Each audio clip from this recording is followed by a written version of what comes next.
What's a story, amigos? This is Kino with some cool stories for today's story time. In our first story, Sheila Ray the Brave needs to be rescued. Sheila Ray sat down on a rock and cried. Help! She sniffed. Then join Theresa Saldana for the story of Rat and Tiger, two friends with a big problem. Whenever Tiger saw a flower he liked, he just pointed and expected me to get it for him. And then it's how many kinds of houses are there? A book is a house for a story. A rose is a house for a smell. Major funding for Storytime is made possible by a grant from Helen and Peter Bain, so that families everywhere can share the joy of reading with their children. Additional funding is provided by the Corporation for Public Broadcasting and by the annual financial support from viewers like you.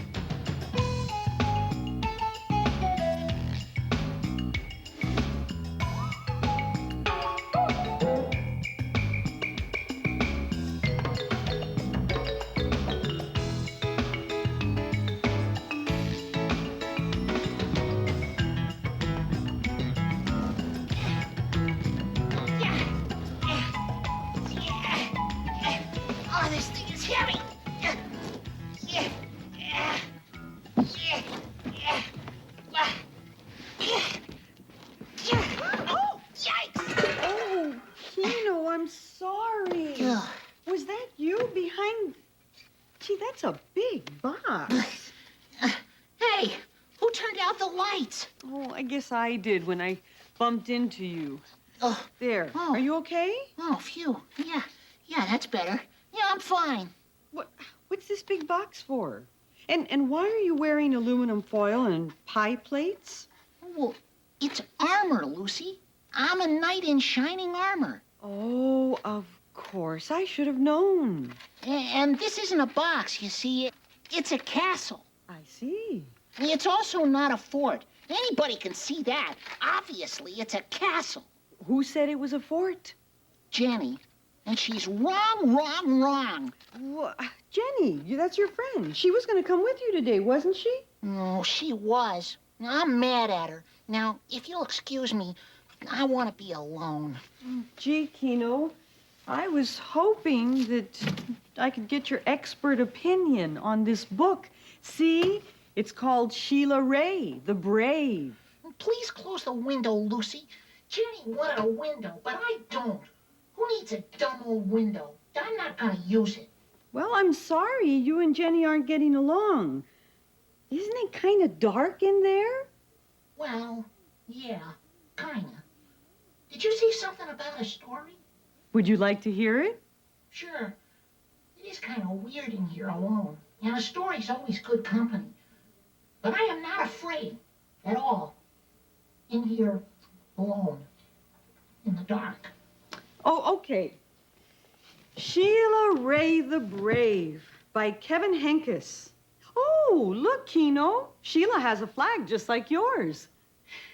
It's a little hard to see from inside this overgrown cereal box. Okay, here we go. Sheila Ray wasn't afraid of anything. She wasn't afraid of the dark. She wasn't afraid of thunder and lightning. And she wasn't afraid of the big black dog at the end of the block. Oh, you should see this picture. At dinner, Sheila Ray made believe that the cherries in her fruit cocktail were the eyes of dead bears.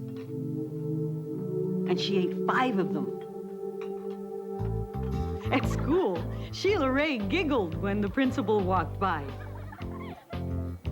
And when her classmate Wendell stole her jump rope during recess, Sheila Ray tied him up until the bell rang. I am very brave, Sheila Ray said, patting herself on the back. Sheila Ray stepped on every crack in the sidewalk without fear. When her sister Louise said there was a monster in the closet, Sheila Ray attacked it. And she rode her bicycle no-handed, with her eyes closed. Yay! Yay! Sheila Ray! Her friends yelled, clapping their hands. One day, Sheila Ray decided to walk home from school a new way. Louise was afraid to. "You're too brave for me," Louise said. "You're always such a scaredy cat," Sheila Ray called. Yeah, scaredy cat. "Am not," whispered Louise. Sheila Ray started off skipping. "I am brave," she sang. "I am fearless." She stepped on every crack. She walked backwards with her eyes closed. She growled at stray dogs.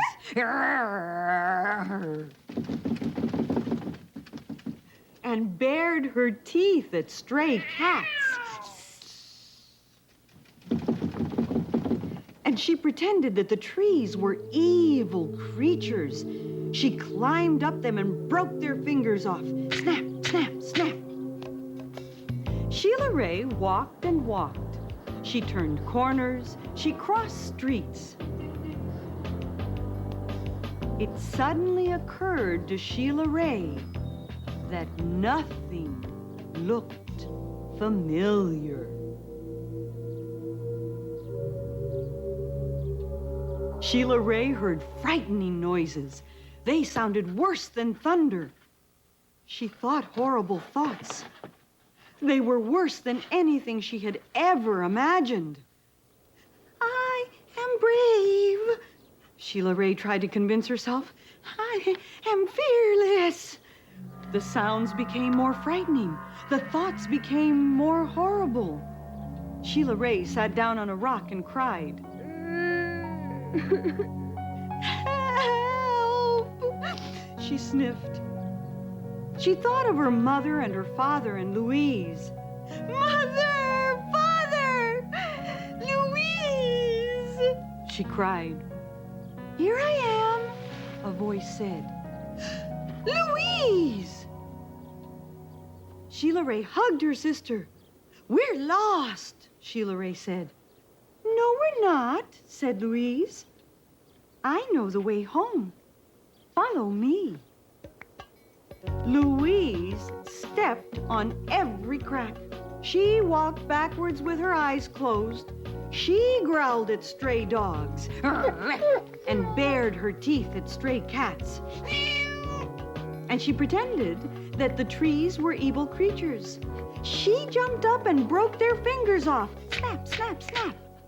Sheila Ray walked quietly behind her. They walked and walked. They crossed streets. They turned corners. Soon, their house could be seen between the trees. Sheila Ray grabbed Louise and dashed up the street.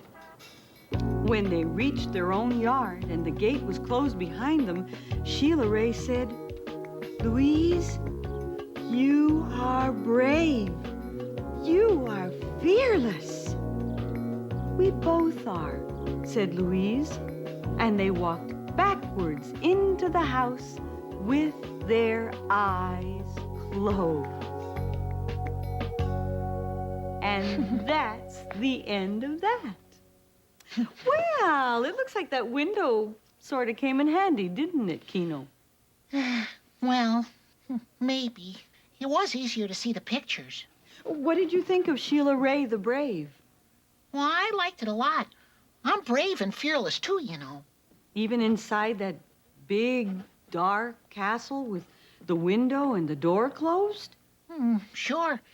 It was kind of dark in there, though. Until you opened the window. Well, yeah. Jenny's better at dark than I am, but I'm better at climbing trees.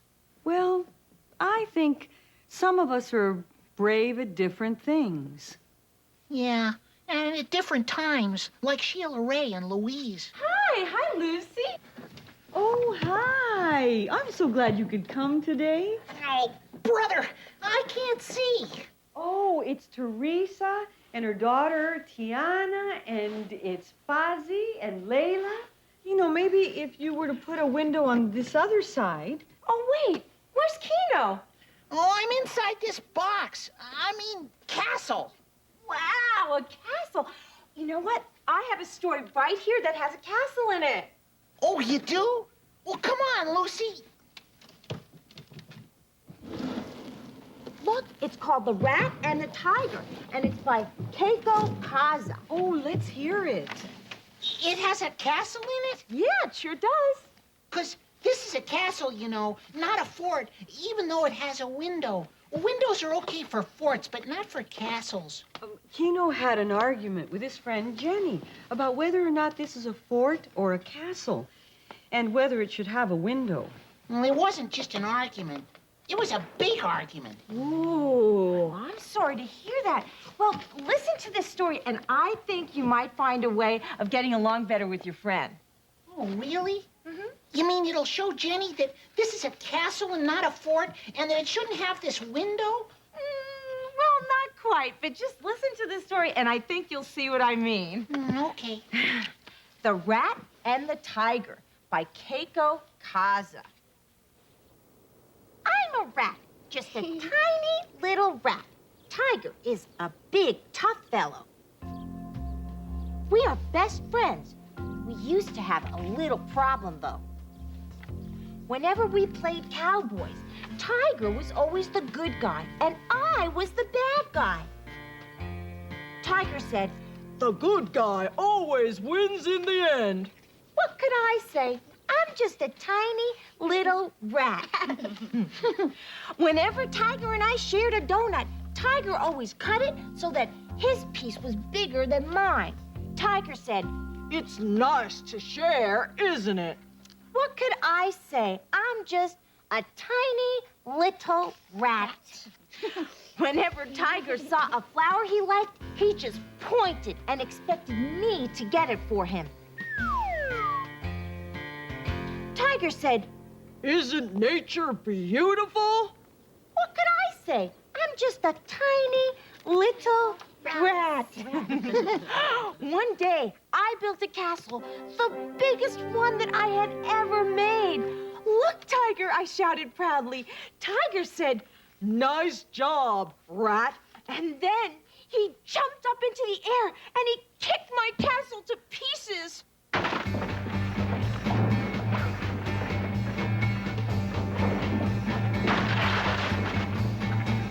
That's it, Tiger, I screamed. You're not my friend anymore. I may be a tiny little rat, but you are a big, mean bully. Goodbye. I was mad, and I was sad. But most of all, I was scared.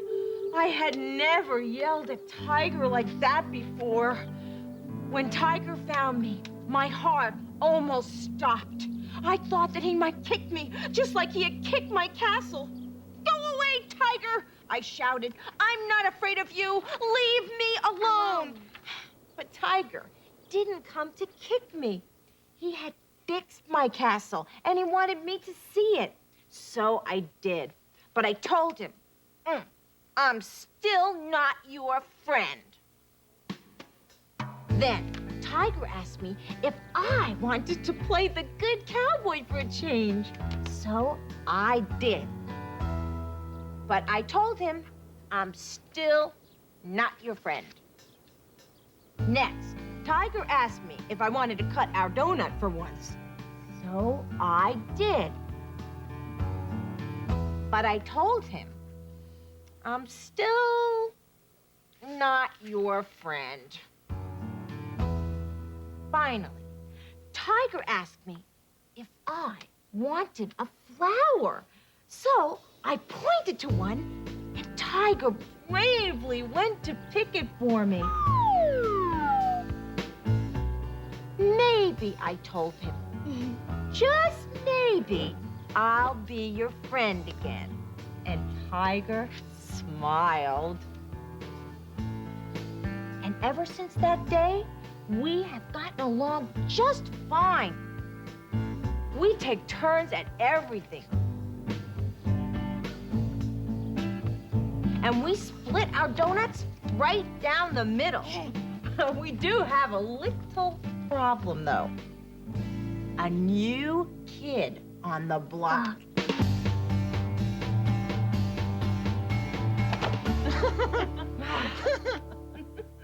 Oh, no! The rhino's bigger than both of them, and the rat and the tiger are gonna have to teach a rhinoceros how to share. And be fair. Yeah. Oh, hey, I just thought of a great rhyme. It's fair to share.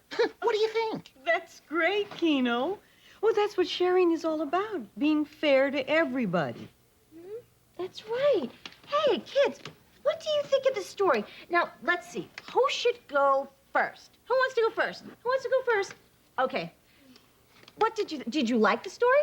It was great. It was great. Oh, good. What did you think of the story? It was great. Oh, good. She liked it, too. How about you? Good. And what do you think it was about? Sharing. Yes, that's just what it was about. Do you have problems like that at home, sharing? Fozzie? Layla? Yeah. Do you share at home? Yeah. Yeah? Do you ever have these problems where... Sometimes when I find a candy, my sister, I give her a big piece, and she tells me she wants the whole thing. No, I don't. Then I have to get a little piece, and she takes the whole thing. Now, you tell your story. You tell your side of that story. Yeah. When he cuts a piece, I get a little one, he gets the big one. Oh, my goodness. Then he cuts another half. Me and him get the same thing. Oh. I was just thinking, well, maybe Jenny and I could take turns, too.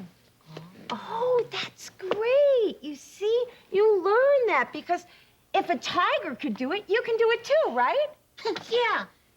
We could have a castle one day and a fort the next day.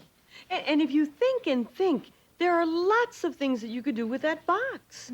And you and Jenny could take turns playing your favorites. Well, yeah, it could be a house, too. Yeah, that's right. But what kind of house? I bet there are as many different ways of playing with that box as there are kinds of houses. Listen to this. It's called A House is a House for Me. It's written by Mary Ann Hoberman with pictures by Betty Fraser. A hill is a house for Anne and Anne.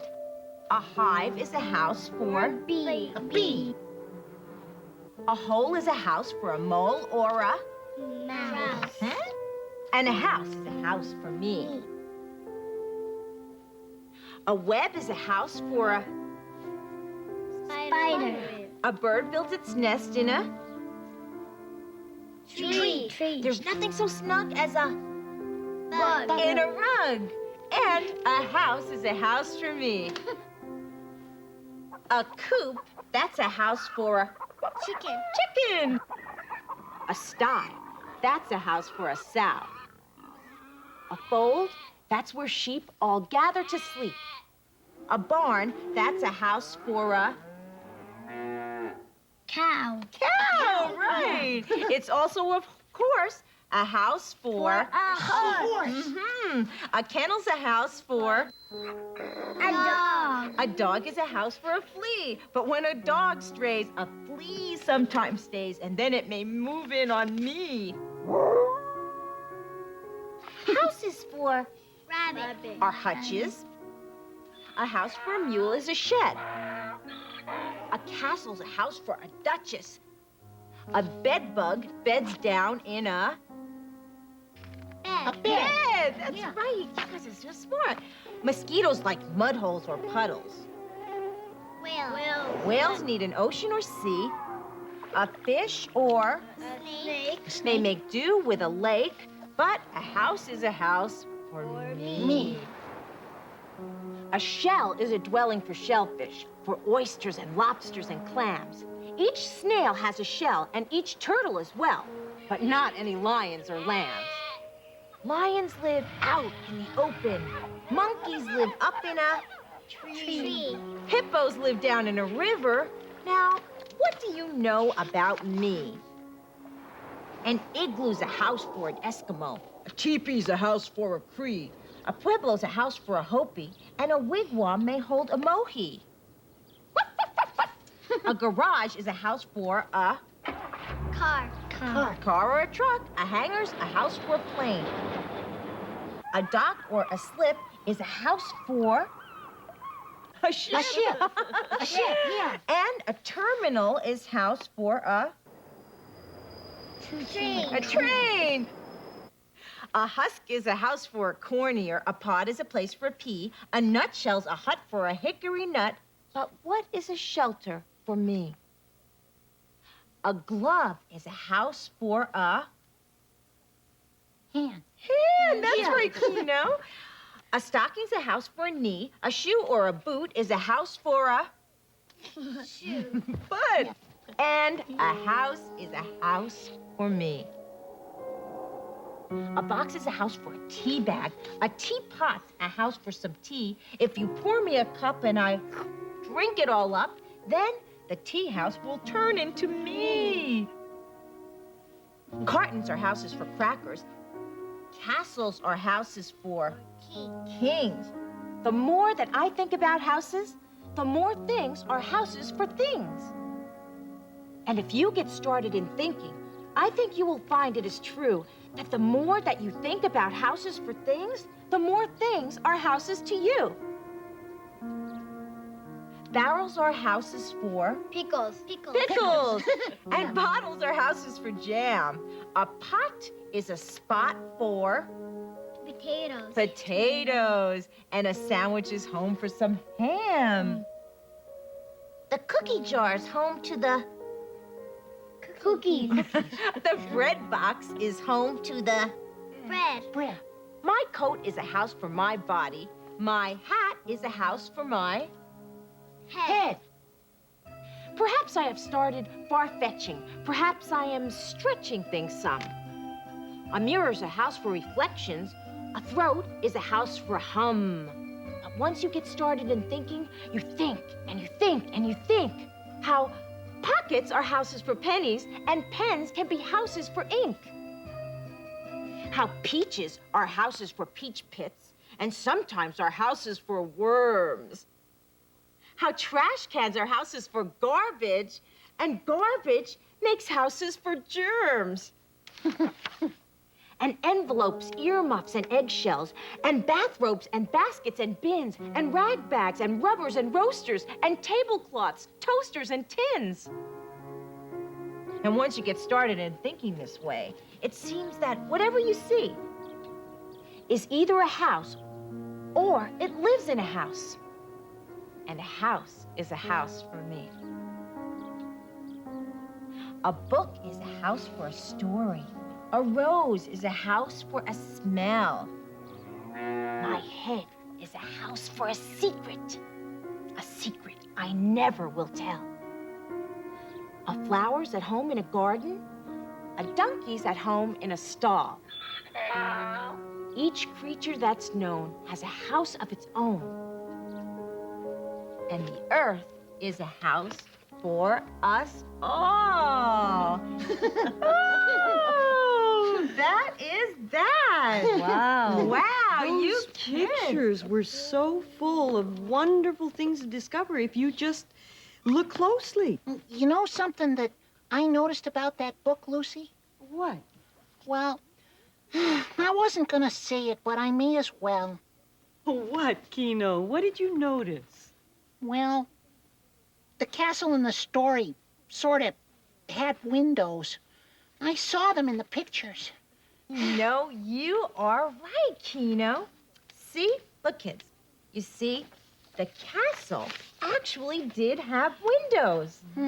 Yeah, I guess windows aren't all that bad.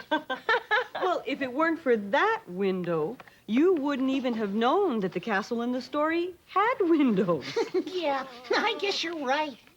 You know, come to think of it, did you notice this picture, Kino? Take a look at this one.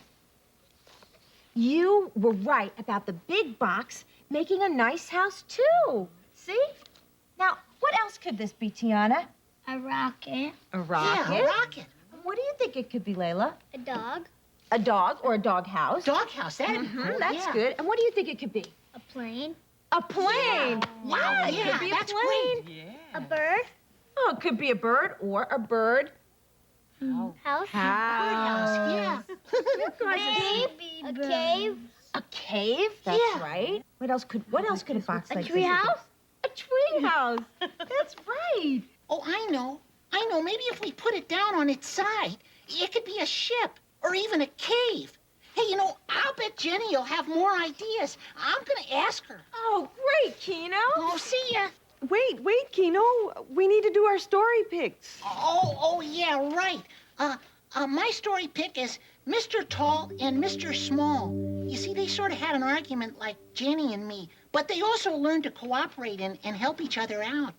And my story pick is A Place for Grace. And like Kino's pick, it's a book about how we're all special in some way that can help someone else.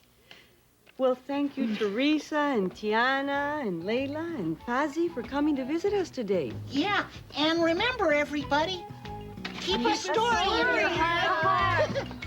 Farewell. That's what knights say. I gotta find Jenny. Bye. Bye.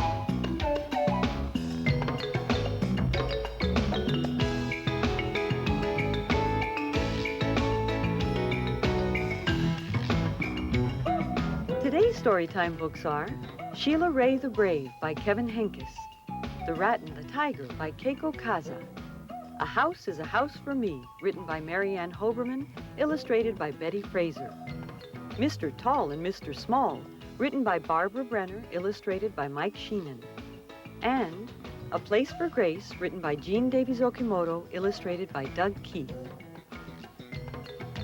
You can find these and other books at your local library. Major funding for Storytime is made possible by a grant from Helen and Peter Bain, so that families everywhere can share the joy of reading with their children. Additional funding is provided by the Corporation for Public Broadcasting and by the annual financial support from viewers like you. Storytime is a production of KCET Los Angeles.